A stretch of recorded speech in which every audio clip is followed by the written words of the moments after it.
Hai, gue Pita. Yes, gue masih hidup dan gue masih menjadi seorang pengejar FIRE. Financial Independence Retire Early. Ini adalah gaya hidup yang gue kejar sejak tahun 2016. Dan ini berarti sudah 9 tahun. Gue memiliki target untuk bisa mencapai angka financial independence gue di tahun 2029 atau 2030. Dimana saat itu harapannya bekerja buat gue tidak lagi jadi satu keharusan untuk memenuhi kebutuhan hidup sehari-hari karena return investasi gue bisa mencukupi biaya hidup gue. Dan kali ini gue mau bagiin bahwa setelah 9 tahun perjalanan up and down in this economy, akhirnya gue berhasil mencapai 50% angka target financial independence gue. Yes!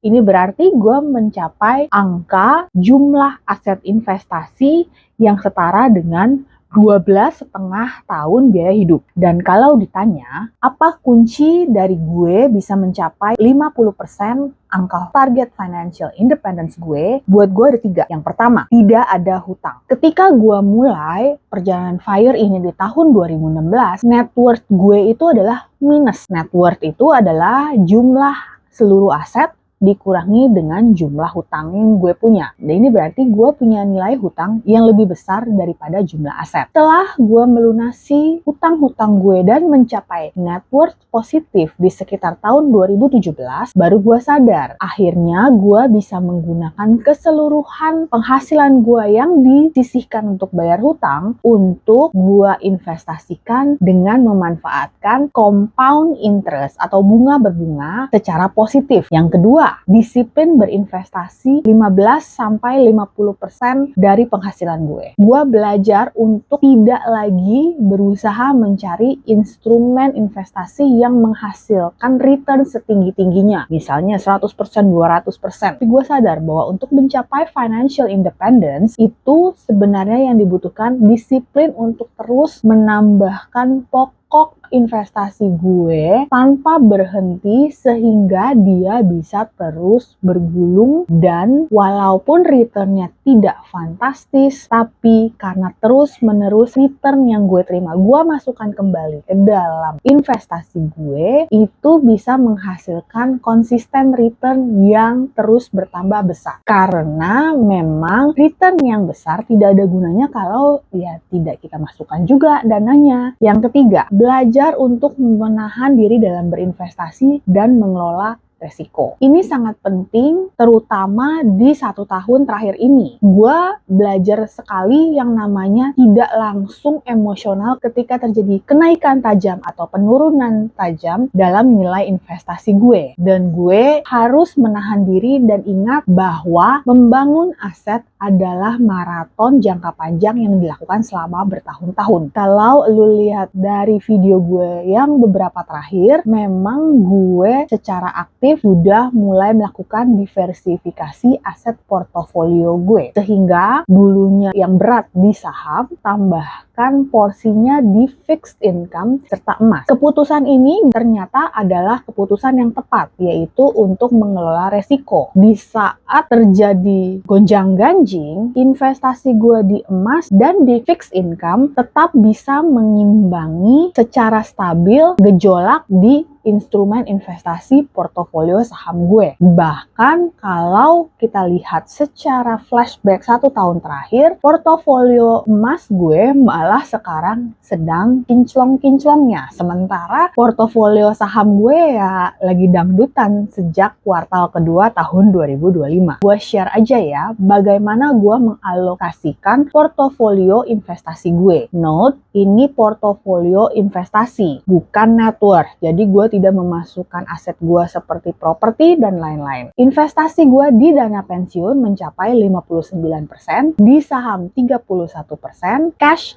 fixed income US dollar dan emas itu sebesar 10%. Kalau gue mau bandingkan dengan alokasi portofolio ketika gue mencapai 40% financial independence gue 2 tahun yang lalu, maka terlihat sebenarnya walaupun gue berusaha untuk mengurangi alokasi di dana pensiun gue yang dulunya cuma 57%, sekarang mulai ya naik menjadi 59%. Jadi buat gue ini menunjukkan bahwa gue belum berhasil dalam mengurangi ketergantungan atau beratnya portofolio gue di dana pensiun. Sedangkan kalau gue memang berencana untuk mengambil pensiun dini, memang seharusnya gue menyisakan lebih tebal di porsi aset bridge investment, yaitu investasi yang berada di luar dana pensiun atau investasi yang rencananya mau gue akses sebelum memasuki usia pensiun. Ini yang akan jadi tantangan gue sambil gue mengejar goal financial independence dalam 4-5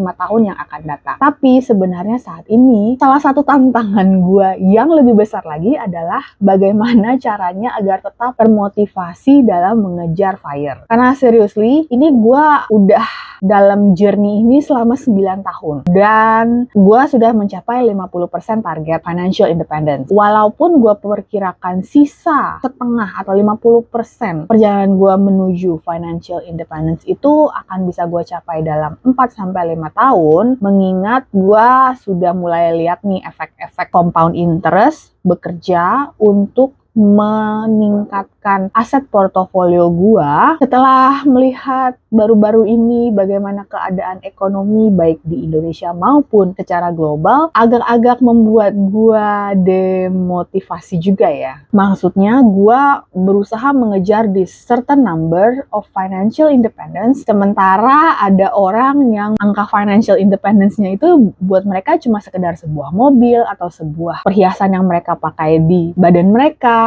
Ya kadang-kadang gue merasa sebegitu besar jomplangnya antara apa yang gue impikan dengan apa yang ada di luar sana. Mungkin karena itu akhirnya kalau ada yang bertanya gue kemana aja, itu jawabannya. Gue lagi butuh waktu untuk break buat mencari motivasi kembali. Dan gue juga memutuskan untuk meluangkan waktu bersama dengan keluarga. So yeah, my FIRE journey is not all garden of roses. Gue juga mengalami and downs, tapi yes, gue sudah memilih jalan ini sebagai seorang pengejar FIRE. Jadi saat ini gue sudah sampai pada tahap bahwa gue akan selesaikan ini karena gue pengen tahu nanti apa yang akan terjadi di finish line nanti. Mudah-mudahan kalian yang juga sedang dalam pertengahan perjalanan FIRE, apalagi gue nih, ini gue benar-benar 50%, udah kayak maju lagi masih jauh, mundur udah tanggung. Ya mudah-mudahan kalian lebih better lah ya daripada gue. It's not about how much you make, it's about how you manage your money. Salam!